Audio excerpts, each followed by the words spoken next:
అయిన తర్వాత reused videos అనేవి మనం యాక్సెప్ట్ చేస్తుంది యూట్యూబ్. తర్వాత తీసేస్తుందేమో కానీ ఆ సాంగ్ వల్ల నాకు చాలా నా ఛానల్కి చాలా యూజ్ అయింది. సో అది తీసేయాలంటే నాకు చాలా బాధ అవుతుంది కానీ తప్పని పరిస్థితి. నేను 6 మంత్ నుంచి ఇదే డైలమాలో ఉన్నా. అదే వచ్చిందే దీని ద్వారా అసలు యూట్యూబ్ ఛానల్కి మెయిన్ అంటే నా ఛానల్ని పుషప్ చేసింది ఈ ఒక్క వీడియో.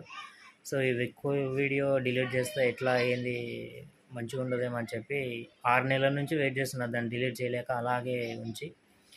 సో దానికోసము ఈ ఈ నెలలో డిలీట్ చేయాలని నిర్ణయించుకున్నాను. కంపల్సరీ అదే వీడియోని నేను నా మానిటైజేషన్ ప్రాసెస్ కంప్లీట్ అయిన తర్వాత మళ్ళీ ఖచ్చితంగా నేను నా ఛానల్లోనే పెడతానని నా సబ్స్క్రైబర్స్కి వ్యూవర్స్కి అందరికీ కూడా మరొక్కసారి ధన్యవాదాలు తెలుపుతూ జై హింద్.